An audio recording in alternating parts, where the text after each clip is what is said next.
This is a brand new 4-core radiator. See how thick it is. 3 inches.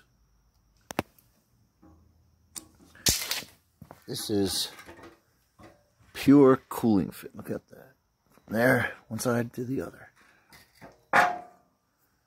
Let's put it in. The first step in installing any radiator is check all your threads. Take a look in there. Make sure that threads are good on all your ports, because if you try and install it with bad threads, you'll mess up your lines, you create a leak, and you'll probably invalidate any chance of a return. Alright.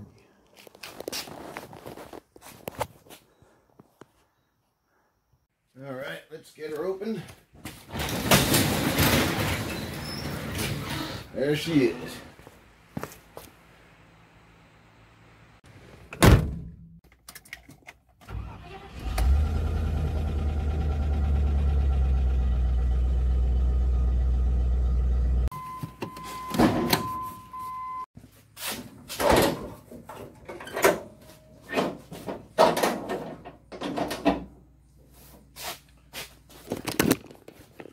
Alright, that's the old radiator. We're putting a new one in. Bottom half of this is clogged. In this model, top half of the fan shroud comes off nicely. I'll set that aside. A couple clips hold the radiator shroud in. 1, 2.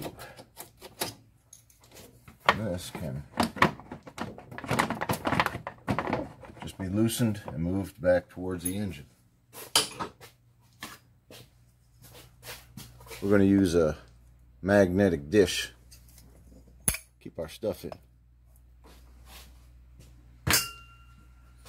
Now it's a fact that if you drop a fastener of any sort, it rolls to the exact center of the vehicle so that you can't reach it. So remember that. Get a magnetic dish and that won't happen to you. I'm going to opt to take off the fan clutch. This is my impact method. Oops, missed it.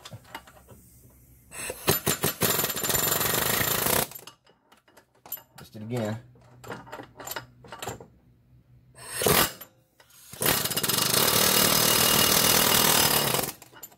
Yep, there we go.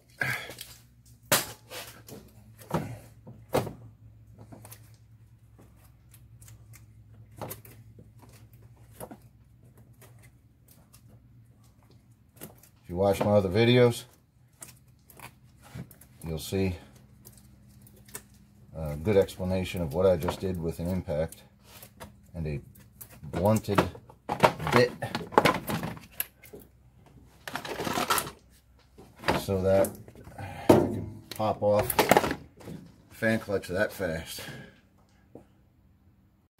So with the fan clutch out and the shroud gone, I have plenty of room to get to these cooling lines, as well as my radiator hose.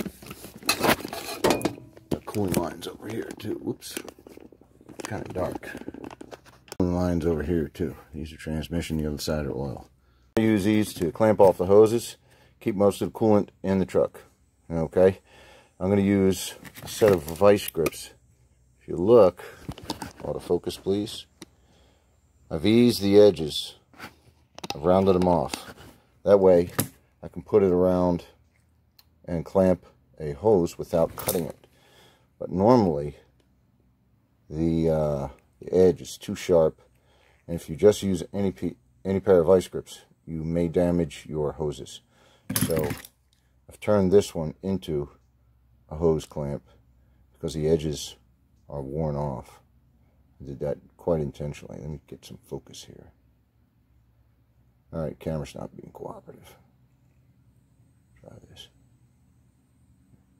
Alright, well you can see that. There we go.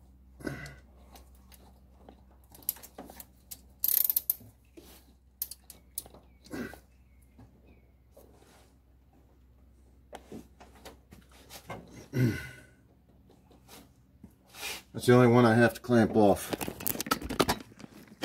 This top one, I'll just hold up in the air.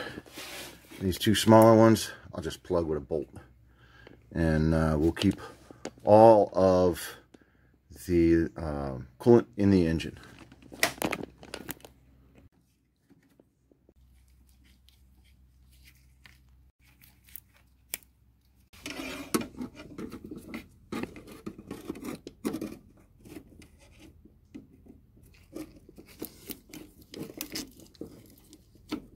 Let's get ready for the mess. Work it off slowly. Clamp is apart here.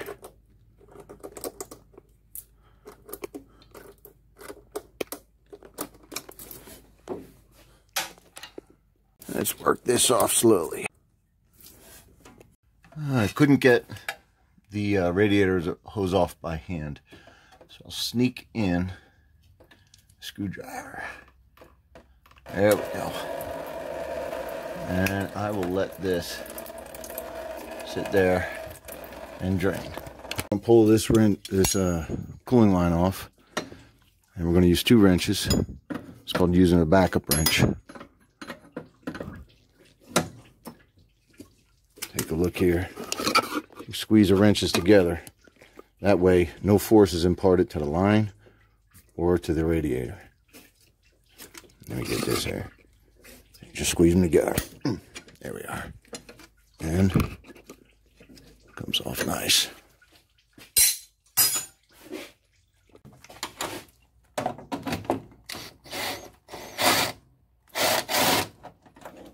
There we go.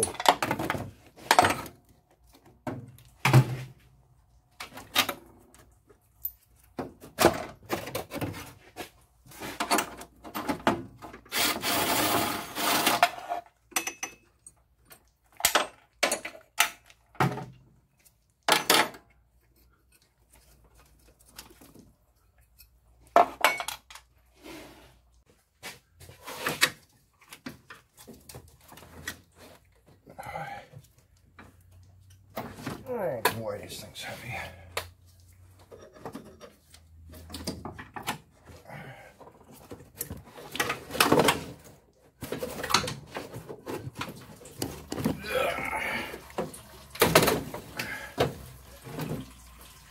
Compare the 2 radiators, the old one, the new one.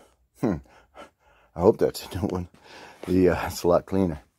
You'll notice how much thicker core is compared to the old one. Okay, match up all of your threaded ports, coolant hoses, and of course your mounting points. It's best if they're an identical match. These 2 are identical, except that this has twice as much cooling capacity. It's much thicker. See all this room here? That's taken up down here. And you can see there's a whole lot of room left on this tank to put more cores in. This one has none. Yeah, the back's the same depth.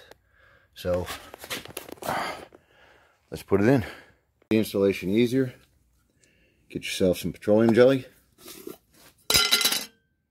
Lube up all of your coolant hoses and fittings.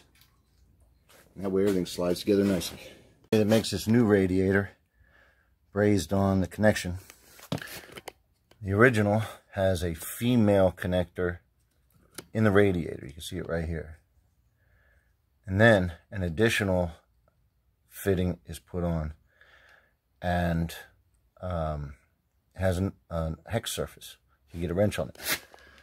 There's no hex surface here. So when tightening onto the new radiator, you gotta be really careful that you don't rip this piece out, okay? And this is done frequently by companies so that this radiator can be used for multiple different vehicles. All they got to do is change fittings, because they'll have different coolant hoses, different cooling lines for transmission and oil, if it even has an oil cooler. I forgot to turn the camera on.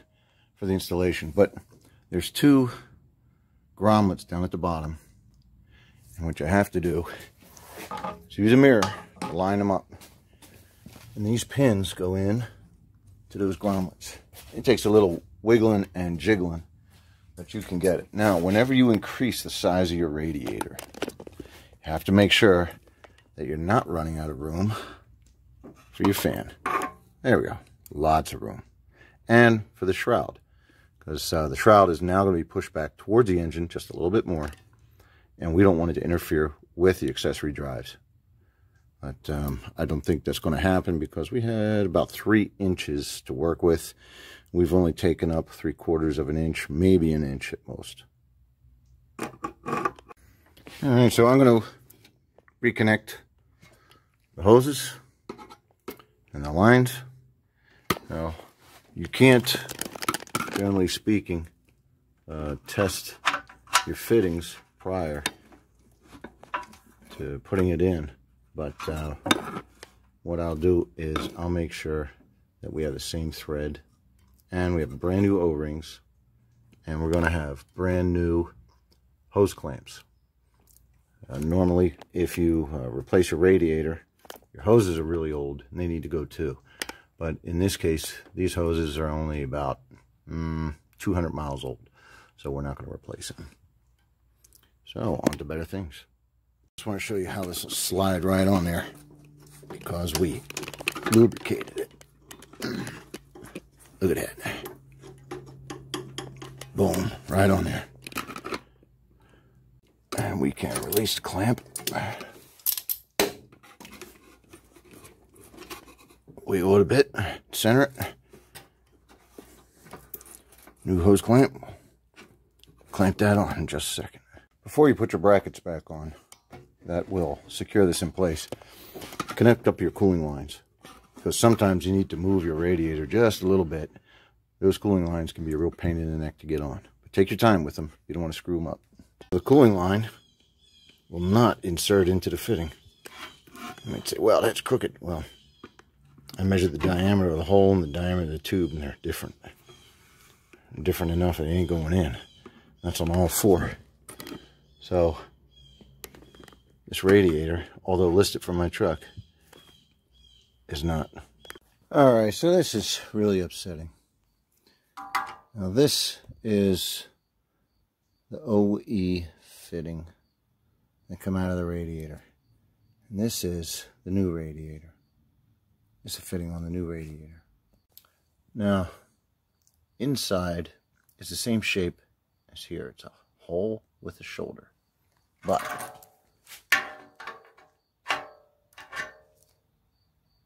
$419 compared to $462. So that's what, 43 thousandths of an inch. So what am I going to do? I'm going to drill it. Shop vac set up. Pull out any pieces of metal, because there will be some. This is a very slow drill. I should say a very slow drilling process. Ultra sharp drill. And let's see what we can't do.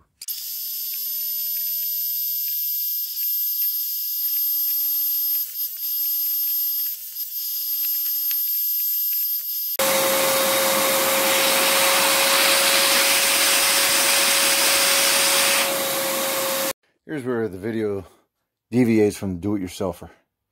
Now we're into the professional realm. This machine here is a knee mill. You can make just about any part with it. So the original fitting, where the line goes, you can see has a countersink there. Let's get some focus. Come on. There we go. So we can see there's 2 size holes. This short, large hole is where the O-ring sits. So the first thing we did was we drilled out the the replacement radiator to match the size of this part of the tube. then now we need a place for this O-ring to go in. So I measured it. This is 0.550 inches. We custom ground a bottom cutting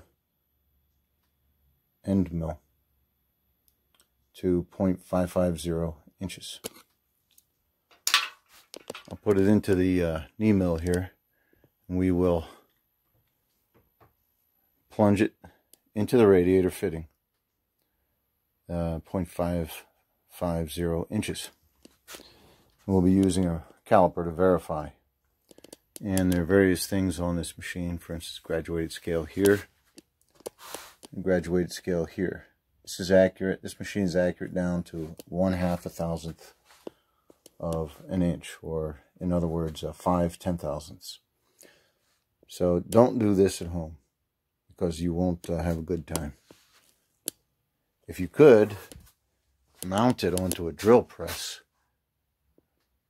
you might get away with it. But this is a machine shop type of operation.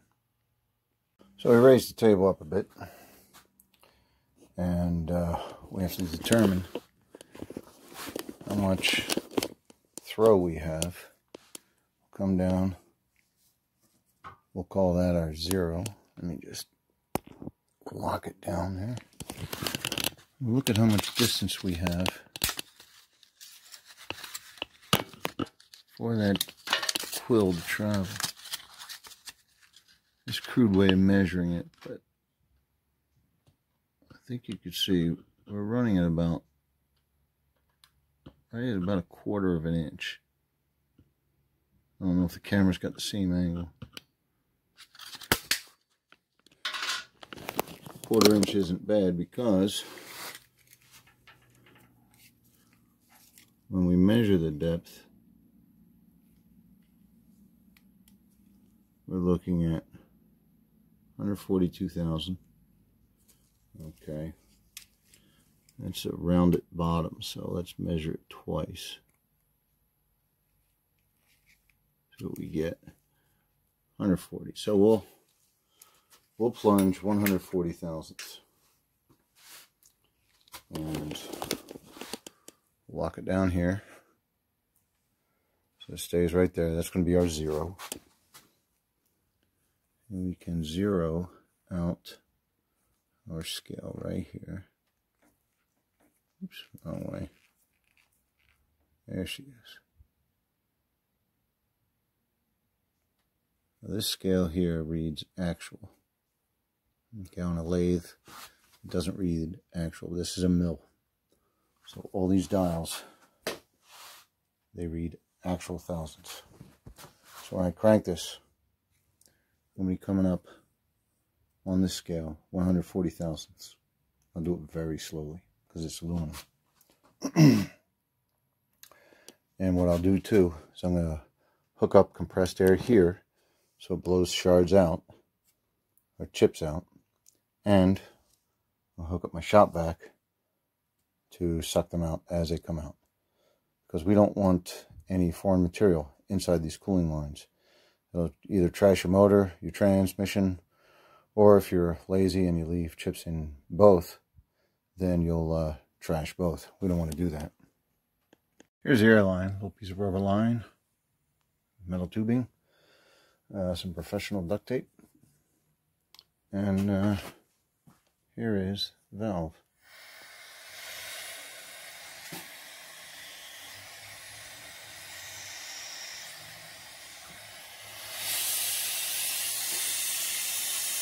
You can feel the air coming out there, going in, down, up and around. And we have the shop vac clamped in place, and we're ready to go.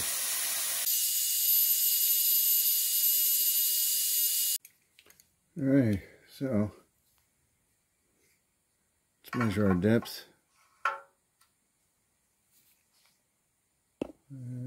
Oops. 132.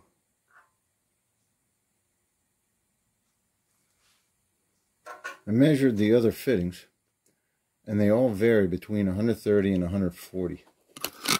Now, we didn't grind high enough, so I actually ran out of flute. After 130 thousandths, it expands.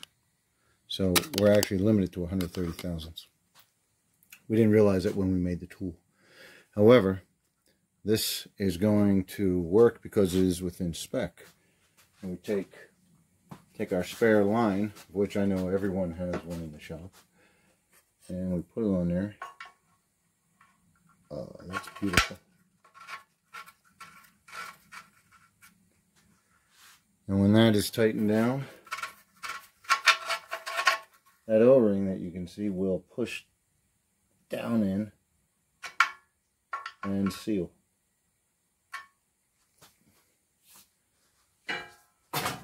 I'll do that to the other three. After you're done machining, clean out the new hole you drilled so that there are no shards of metal that will be introduced into the engine or transmission. Now, if you look real close, see if we can focus in. We have a coating of Vaseline on here. That will pick up even the smallest.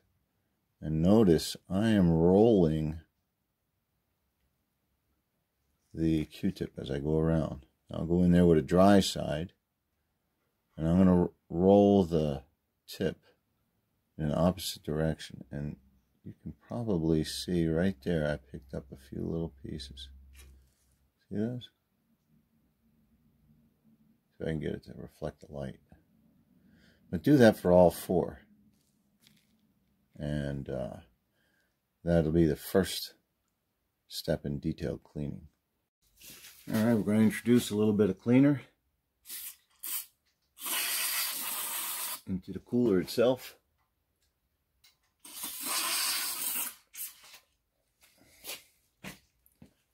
Then blow it out.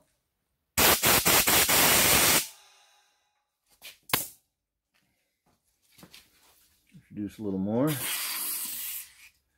Make sure you blow it both ways. We don't want any shards, any chips getting introduced to the engine or transmission.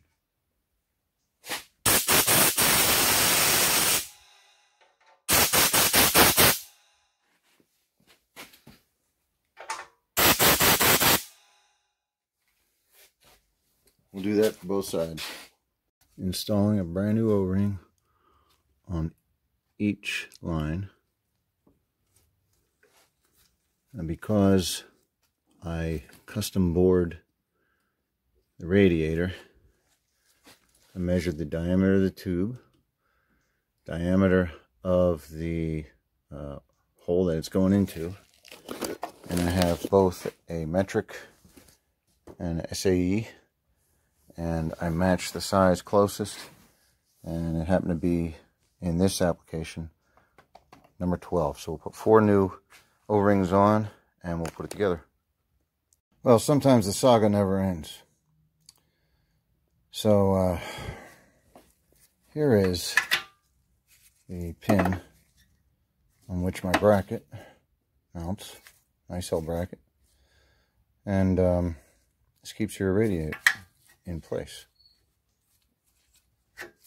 However, we're looking at a good inch and a half difference. So what I'll do is I'll get a metal sleeve and a longer bolt. Wonder what else I'm going to find on this thing. So I went into my box of spare pieces of tubing, and I found a couple of pieces of scrap, cut them to size. Will fit right in there. That's what it looks like. A thick wall tubing as a standoff, and I should have measured the distance from the back of the radiator up to the pin here. While it was out, maybe I would have made this not been so aggravated, but there we go. On to the next. Okay, so lower cooling line for the transmission. Inserts in there nicely now that it's wallowed out. It's milled out to the proper size. I have an O-ring that's going to press in there very tightly. And I have the threads lubricated. Oops.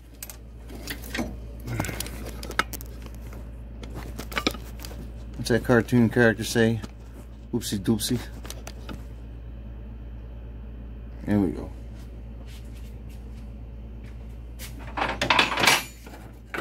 Take our fitting, get it on there with our hand at first. Start it.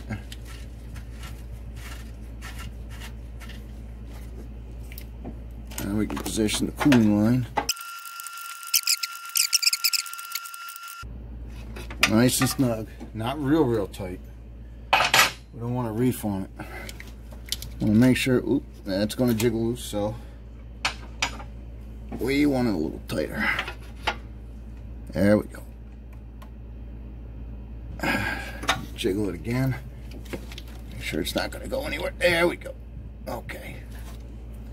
We do that for all four. Make sure you jiggle the line to see if it was going to be a little loose, just like mine was right there. If it's a tiny bit crooked, it'll feel tight, but it ain't. And also, you don't want all the vibrations running down the road to loosen that up. And after you drive the truck, well, after you fire it up, pay specific attention to all four of your cooling lines to see if they're going to leak. All the lines are hooked up. So let's put the fan shroud back on.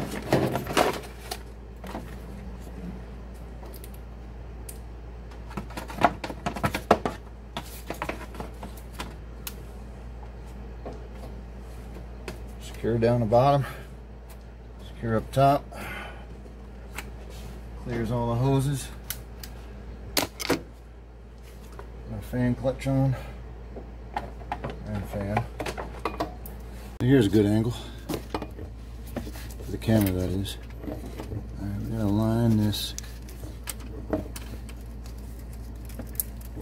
great big center nut up with the hub of the fan. We have to line up the center nut with the water pump threads. Oh, she's on there. There we go, spinning right on. I shut the video off because I had to say a few automotive blessings that are not listed in the Bible. And you see them dimples that are on the nut surface? Those are from my impact. And what we do in order to get this tight or loosened is to use an impact to smack it on them flats. So I'm just going to give it an easy tap. Get it right on the flat. There we go.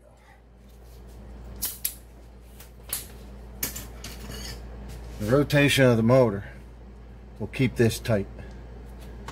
Okay, even though that sounded nasty, that's a nasty sounding tool. That wasn't a tremendous amount of force I put on there. If you bang on it too much, you'll ruin the water pump. So the fan's on. Make sure it spins.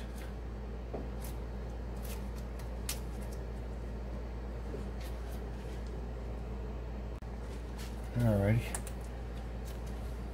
Now, got room, it's not touching. Let's put the top shroud back on. Make sure your fan is not interfering. And you can get your hand, you want to get your hand in between the top of the fan and the shroud. Because this the motor, when you give it the gas, will want to pull up. So we got plenty of room. Filling the system. I've got radiator fill here and a radiator cap right there. I'm not going to show you how to refill a system. I mean, after all, you just pour an antifreeze in. Now it's all together, topped off. Let's pressure test it. Specification is 1 bar, which is 14.7 pounds.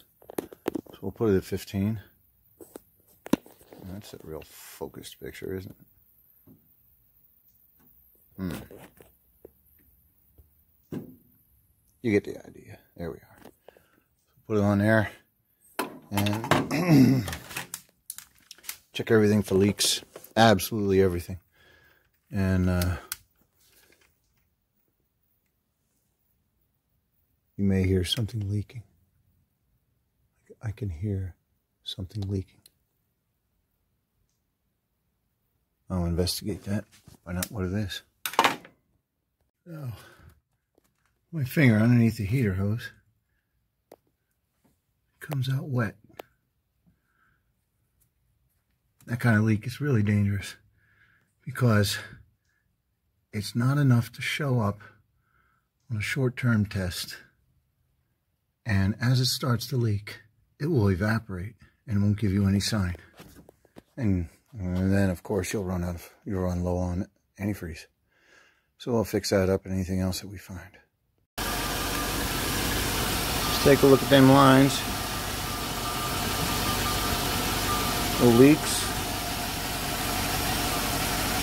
Camera angle's not as good as my eye angle. There we go. See, no leaks.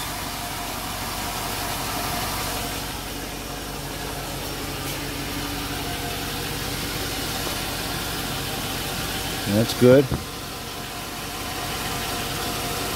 That one's good.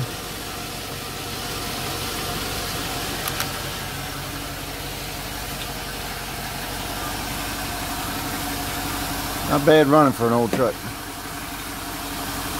So the coolant hit 185, and I went out and felt the upper radiator hose. It was nice and hot, and what that tells me is my 185 degree thermostat is working properly.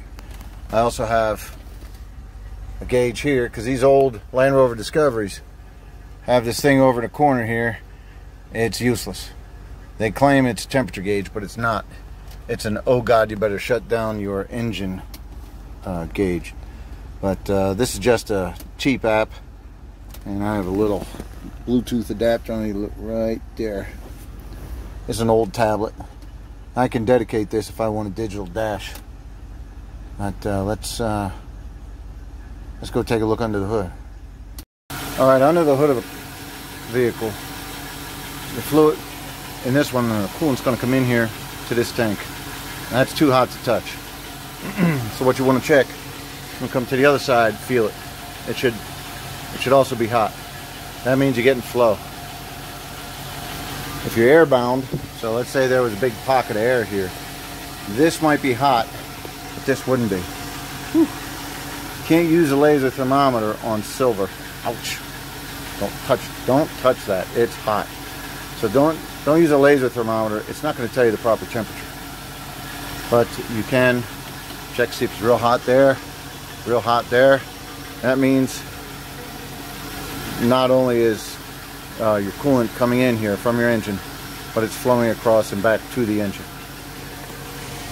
Now, if you have one of these digital dashes running, you'll see that this will hit the temperature of your thermostat and maybe a little higher, and your thermostat will open, then this temperature will drop back down. So this one's sitting at 174, and let's bring the revs up a bit.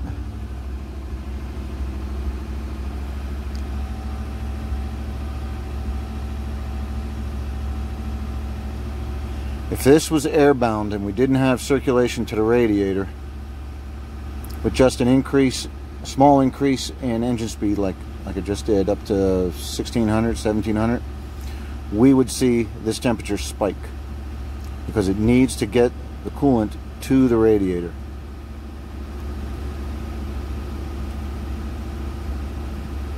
And we're doing very nicely indeed. Being a 4-core radiator, that radiator is just going to absolutely dump the heat, especially when I have the air conditioning on. Upgrading from a 2 to a 3 or a 3 to a 4 is always a good idea, especially if you have air conditioning or you're down south. Well, this concludes our radiator replacement in the 96 Discovery. So if you're searching around online and you see a radiator that looks like this, get ready for a return if you're going to buy it. Or if you have a machine shop, you should do well. Have a nice day. Like and subscribe, or I'll set this fella loose in your garage.